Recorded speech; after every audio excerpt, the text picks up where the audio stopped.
नमस्कार. मी अरविंद आठले. सध्याची जी भाषण पुष्प मालिका चालू आहे त्यातलं 36वं पुष्प आज मी आपल्यासमोर प्रस्तुत करतो आहे आणि भागवतातली पुढची कथा आता आपण घेणार आहोत. माझे सद्गुरू नरसिंह सरस्वती स्वामी महाराज, श्री गणेशजी, भगवान श्री विष्णू, माता सरस्वती, भगवान वेदव्यास, शुकादिक ऋषी आणि आपण सर्व श्रोतेगण या सर्वांना वंदन करून मी माझं पुष्प पुढे चालू करतो. काल आपण भक्ती कशी काय जागृत झाली यासंबंधी आपण बोललो होतो आणि आता आपण पुढे जाणार आहोत. तर आज आपण पुढच्या अध्यायामध्ये हे पाहणार आहोत की ज्या ठिकाणी हे भागवत चालू झालं, एकंदर सर्व काही वातावरण स्वतः भगवंतानी पाहिलं. सर्व भक्ती अशी उचंबळून आलेली सर्व लोकांमध्ये अनेक ऋषीगण बसलेले आहेत, श्रोते बसलेले आहेत. अगदी नद्या पर्वतसुद्धा मनुष्यरूपात येऊन बसलेले आहेत. सर्व सृष्टी त्या ठिकाणी एकवटलेली आहे आणि या सगळ्यांना भगवत भक्ती पाहिजे आहे ही खात्री पटल्यानंतर स्वतः भगवान त्या ठिकाणी प्रकट झाले. वनमाली घनश्याम पीतांबरधारी चतुर्भुज अशी मूर्ती समोर प्रकट झालेली पाहिल्याबरोबर सगळ्यांच्या डोळ्यातून घळाघळा अश्रू व्हायला लागले आणि लाह्या, पुष्पहार, सुगंधचूर्ण इत्यादींचा वर्षाव सुरू झाला.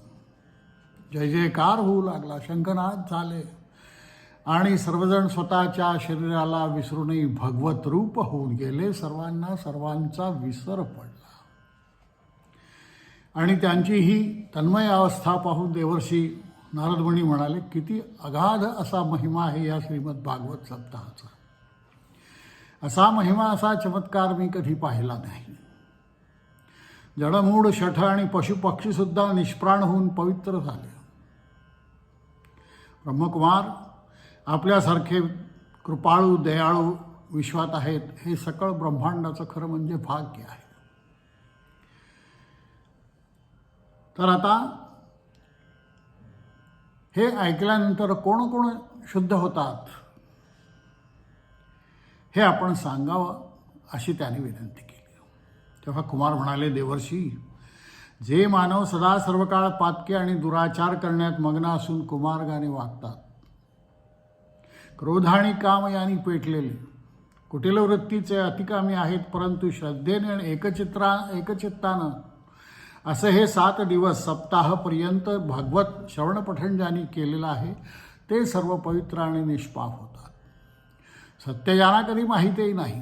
मात्यापित्यांचा द्वेष करणारे, वर्णाश्रम धर्म न पाळणारे, दांभिक, मत्सरी, हिंसक असे जरी असले तरी त्यांनी जर पश्चात्तापपूर्वक आणि श्रद्धेने जर हा सप्ताह केला श्रवण तर ते निष्पाप होऊन उद्धरतात. तेव्हा त्यांचा उद्धार होईल या सर्वांचा असे सामर्थ्य फक्त श्रीमद भागवतातच आहे. नारद मुनी, याबद्दल तुम्हाला एक मी इतिहास सांगतो, तो आपण श्रवण करा. तुंगभद्रा नदीच्या काठी पूर्वी उत्तम नगर होतं. त्या नगरात बहुतेक जण आपापल्या वर्णाश्रम धर्माप्रमाणे वागणारे होते आणि त्याच नगरात एक आत्मदेव नावाचा अत्यंत विद्वान, सदाचाररत, सर्वशास्त्र कुशल आणि सूर्याप्रमाणे तेजस्वी असा ब्राह्मण राहत होता. जीवनाचं साधन म्हणून भिक्षुकी, यजन याजन करून जे धान्य मिळेल, धन मिळेल त्यावर संतुष्ट राहत असे. परंतु त्याची पत्नी धुंदुली ही मात्र त्याच्या अगदी विरुद्ध स्वभावाची होती. बहुतेक संसारात असंच ठेवलेलं आहे, विरुद्ध धर्माचे असे पती पत्नी एकत्र येतात.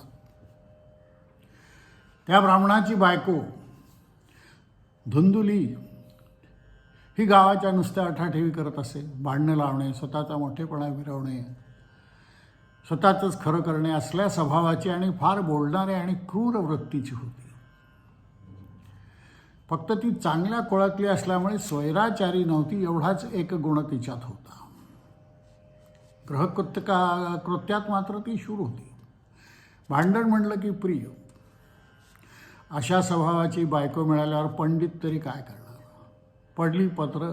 पडलं आणि पवित्र झालं असं म्हणून त्याचा संसार तो शक्यतो प्रेमाने करत होता, कारण ग्रहछिद्र बाहेर कोणाला सांगू नये असं शास्त्र आत्मदेव पाळत होता. संपत्ती तर पुष्कळ जमली, परंतु वयाच्या उत्तरार्धाला सुरुवात झाली, परंतु ब्राह्मणाला पुत्र किंवा कन्या काहीच संतती नव्हती. त्यामुळे तो अत्यंत उद्विग्न आणि दुःखी असा होता. शेवटी तो कंटाळला. लोकही त्याला निपुत्रिक म्हणून कुत्सितपणे बोलायला लागले, हिणवायला लागले आणि कंटाळून दुःखानं जीव द्यावा या उद्देशाने बिचारा भर दुपारी कोणासही न कळता घराबाहेर पडला आणि नदीच्या डोहाकडे गेला. आता जीव द्यावा असं त्याच्या मनाने घेतलं. तेवढ्यात त्याला एक संन्यासी समोरून येताना दिसला. तेव्हा त्या सिद्धपुरुषांनी या ब्राह्मणाच्या चर्येकडे पाहिल्याने ओळखलं की काहीतरी हा भलत्या विचारात आहे. तेव्हा त्याला त्यांनी बोलावलं. तो भव्य शरीरयष्टीचा आणि तेजपुंज असा नारायण रूप असा संन्यासी, त्यांना पाहताच ब्राह्मणांनी त्यांना साष्टांग नमस्कार घातला. तो शरण गेला आणि तोंड झाकून रडायला लागला. यती महाराजांनी पाठीवर हात फिरवला. अरे बाबा, काय झालं? प्रेमाने कोणी हात फिरवल्यावर आपल्याला कसं होतं, तसं त्या विचारायला झालं. तेव्हा तो आत्मदेव ब्राह्मण म्हणाला की महाराज, सत्पुरुषाबद्दल जवळ कधी खोटं बोलू नये हे मला माहिती आहे. त्यामुळे मी सत्य सांगतो की मी प्राण देण्यासाठी डोहावर चाललो आहे. यती महाराज म्हणतात, का रे बाबा, एवढा का उदार झालास तू? तेव्हा आत्मदेव म्हणाला, महाराज काय सांगू, माझ्यासारखा पातकी मीच. माझ्या हातचा अन्नसुद्धा कोणी ब्राह्मण किंवा देवता घेत नाहीत, कारण मी निपुत्रिक. अशा वेळी अत्यंत दुःख झालं आहे हो मला. प्राण द्यावा, काही लक्षण नाही म्हातारपणी आता पुत्र होण्याचं. आणि असं म्हणून तो बिचारा ढसाढसा रडायला लागला. अर्थात यती महाराज महान योगी असल्याने योग सामर्थ्याने त्याच्या कपाळावरची ललाट रेखा त्यांनी वाचली आणि त्यांना समजलं. आणि किंचित विचार करून ते त्याला म्हणाले, ब्राह्मणा, अविचार आणि अज्ञान सोड. संसारात सुख पृथ्वीवर कोठेच नाही. धनापासून, स्त्रीपासून, पुत्रापासून सुख मिळेल असे मानणे मूर्खपणाचे आहे. धनवान, अनेक स्त्रिया असलेले आणि पुष्कळ पुत्र असलेलेही संसारात दुःखीच आहेत. सुखी कोणी असत नाही रे संसारात. आणि त्यामुळे तू ज्ञानी असशील तर प्रारब्धाचा भोग संपवित समाधानाने ईश्वर भजनात वेळ घालव. हेच सुख आहे. दुसरं सुख तुला काही मिळणार नाही. संसाराची आणि संसार सुखाची वासना सोड. मी तुझी प्रारब्ध रेषा वाचलेली आहे. तुला या जन्मीच काय, पण पुढचे 7 जन्मही पुत्र होणार नाही.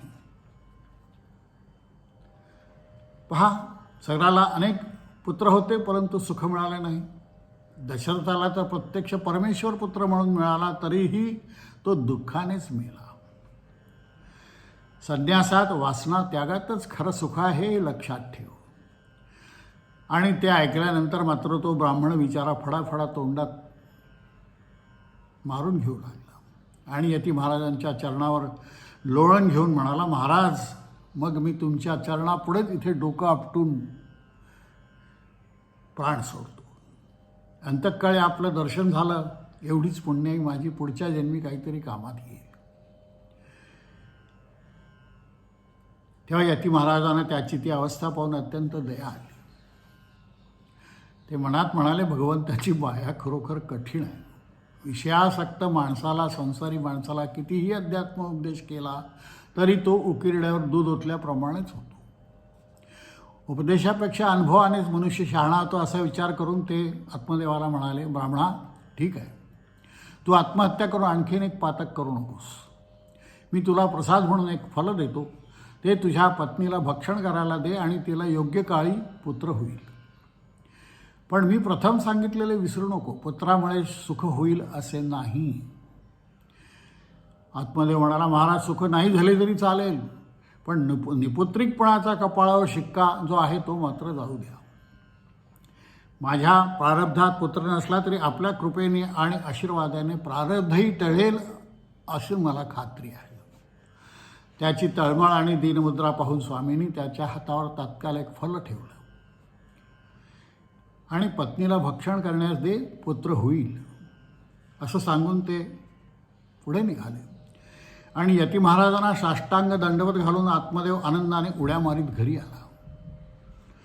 पत्नीला म्हणाला, अगं बघ इकडे ये, आपलं भाग्य उजळलं.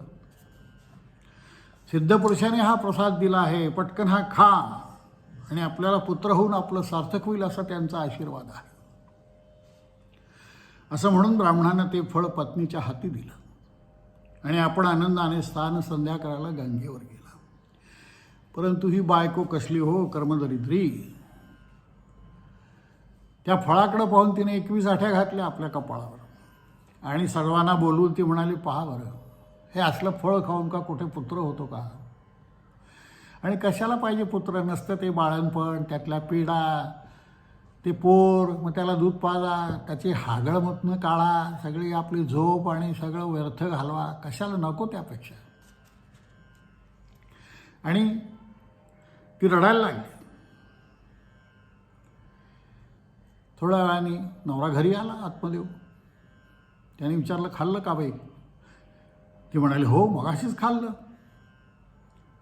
तेव्हा आत्मदेव समाधानाने हसला आणि कामासाठी बाहेर गेला. तेव्हाही त्याची पत्नी, तिचं नाव होतं धुंदुली, उठली आणि गावात तिची बहीण होती तिच्याकडे गेली आणि तिला ते फळ दाखवलं. ती बहीण म्हणाली, अगं असल्या कुठे फळ खाल्ल्याने का कुठे काही पोरं होतं का? म्हणे, काहीतरी तुझं डोक्यात आहे, फेकून देते. पण ती म्हणाली, अहो माझ्या नवऱ्याचा ह्या गोसावड्यावर विश्वास आहे ना, त्याचं काय करू? गर्भ नाही राहिला तर ते मलाच खोटं ठरवतील आणि घरात त्रास होईल.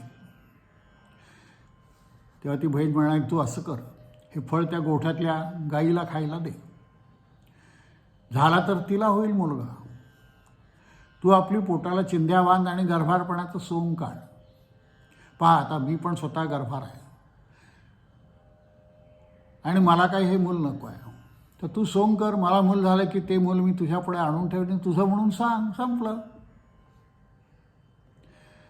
तेव्हा असं ते राजकारण शिजलं या दोघा बहिणींचं आणि धुंदुलीने ते फळ गोठ्यातल्या गाईला खायला दिलं.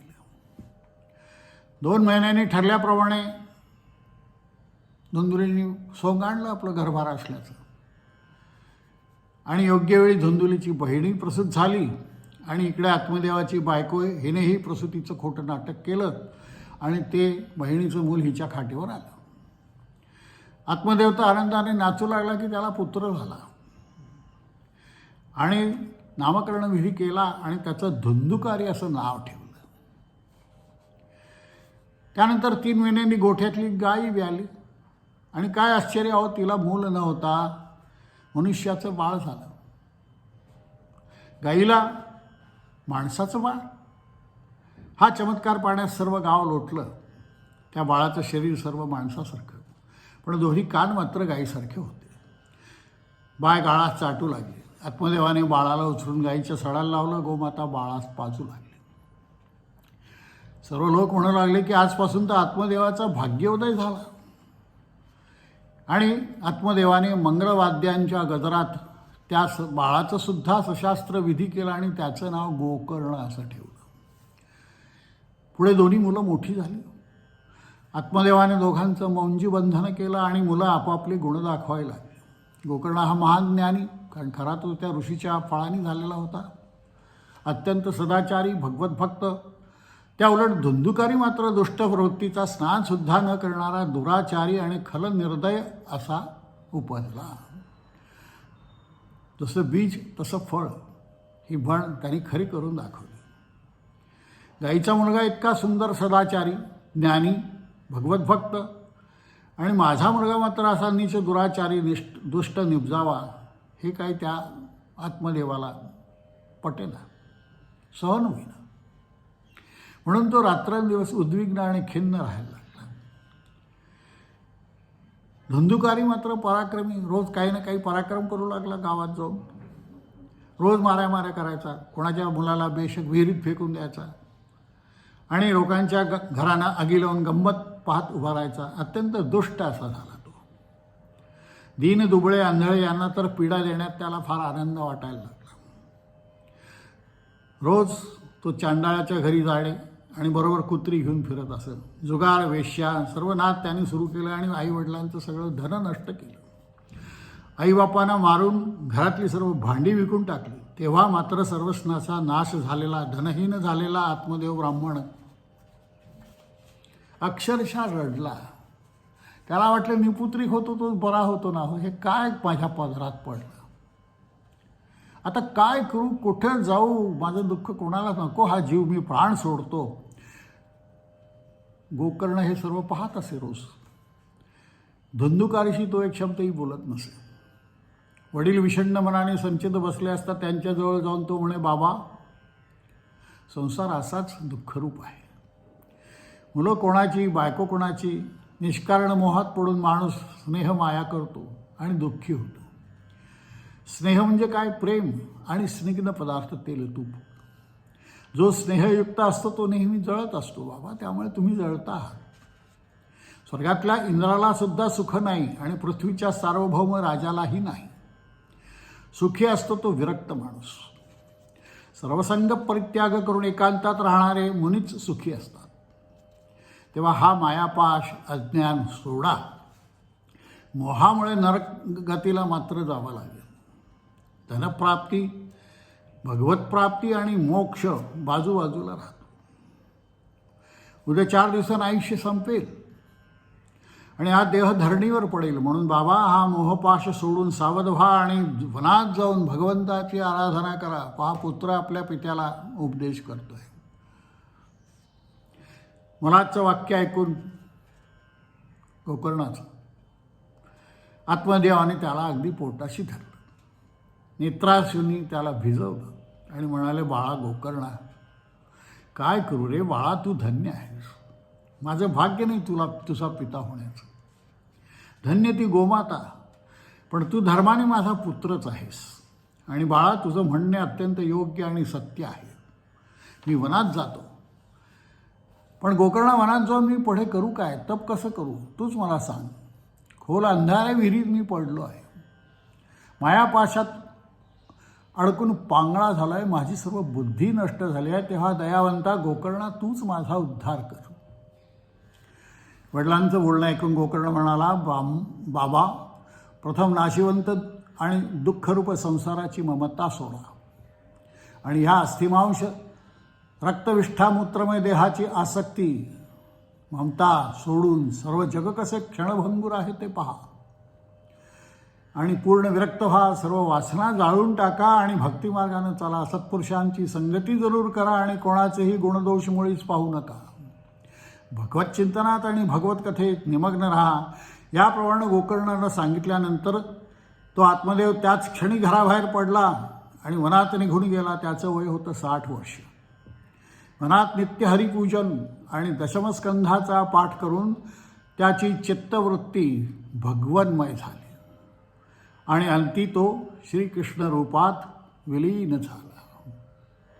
तर अशी आजची ही कथा आहे. श्रीकृष्ण गोविंद हरे मुरारी, हे नाथ नारायण वासुदेव. असा गजर करून हे पुष्प मी या ठिकाणी संपवतो. पुढच्या पुष्पात भेटू. तोपर्यंत नमस्कार.